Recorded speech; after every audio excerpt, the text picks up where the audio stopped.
E aí, pessoal, Camina Samurai Pio na área com mais um vídeo. Hoje estaremos novamente em mais um Entendendo Personagens. No caso é o Dr. Doofenshmirtz, o vilão de Phineas e Ferb. Tá, eu sei, isso parece um pouco estranho, mas vamos lá. O tema principal desse vídeo é o fato de que, apesar do Doofenshmirtz ser alguém extremamente patético e, digamos assim, sempre falhar nos seus planos, ele é um excelente exemplo de como encerrar ciclos. Para quem assistiu o desenho ou viu algum vídeo da história dele, sabe que a família dele não amava ele. Como ele mesmo fala, nem os pais dele foram comparecer no seu nascimento. E no decorrer do crescimento dele, os pais dele não ligavam para ele. O pai dele deixava ele do lado de fora como gnomo de jardim o dia todo. E ai dele se ele fosse contra, e ele cresceu assim. Os pais dele só ligavam para a irmã dele. E literalmente deixavam ele no vácuo, não deram amor, não deram carinho. Os pais dele eram extremamente narcisistas. Ele era o filho odiado, tal. E principalmente no fato de que eles humilhavam muito Doofenshmirtz. Só para você ter uma ideia, a família dele, não querendo gastar dinheiro, fez o Doofenshmirtz usar durante a vida toda, pelo menos a vida escolar dele, as roupas da irmã dele. Porque ela crescia, já não servia, eles guardavam para dar para ele. Ou seja, nem se dignar a comprar uma roupa para ele, eles compravam. Eles no máximo o que faziam era dar uma comida e o material escolar dele, só isso.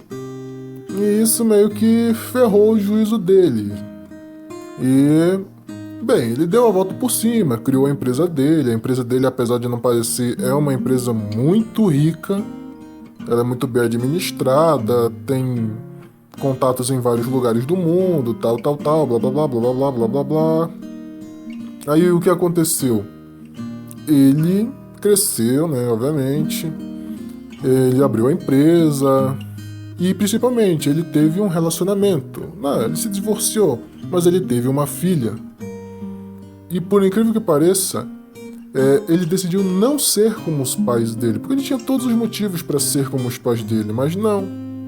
Ele deixou a raiva ir embora. Ele mostra que ele não sente raiva dos pais dele, apesar de que ele não gosta de lembrar. E no decorrer da série é mostrado o fato de que ele realmente ama e cuida muito bem da sua filha. Ele tenta ao máximo ser um pai presente. Ou seja, todo o amor que ele não recebeu, ele quer dar para a filha dele.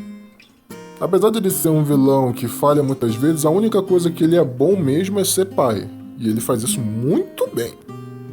Ele cuida, ele tá sempre presente nas conquistas dela, ela até vira vilã depois de um tempo. Mas ele sempre está lá para cuidar dela, ele não continuou o ciclo. E o que eu quero dizer com isso é que muitos aqui na Machosfera, e até fora dela, não tem lá muito bom referencial paterno-materno.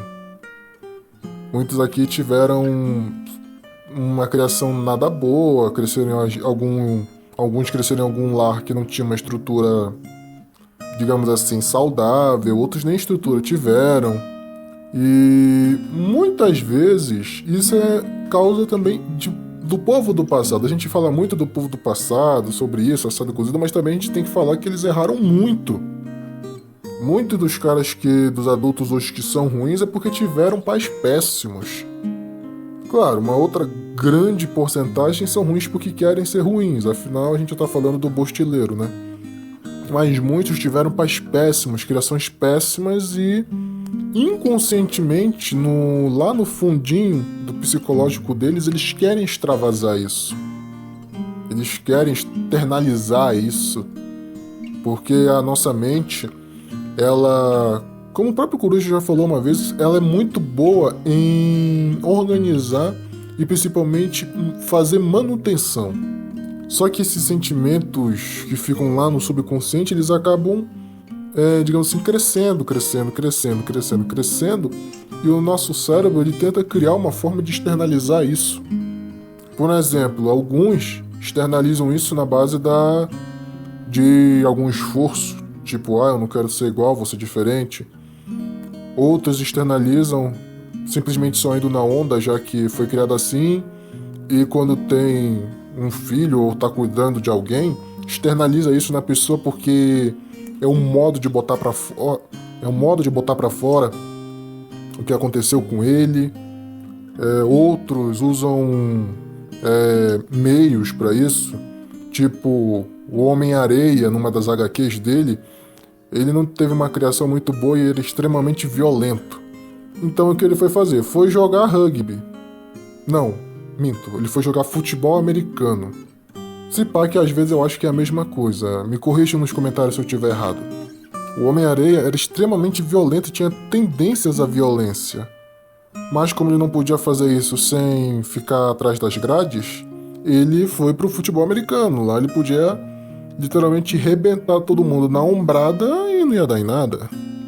E isso aconteceu com muitos aqui. Com certeza muitos aqui têm isso dentro de si e não gostam de lembrar que isso aconteceu.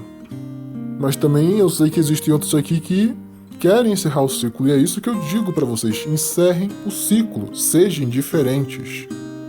Vocês podem estar pensando, mas no que isso ajuda a Red, na Black ou na Machosfera em si? É porque assim, a criação também influencia o desenvolvimento do homem. Ela influencia como uma pessoa vai lidar com as coisas, de como ela vai lidar com o mundo, com as pessoas, com a vida.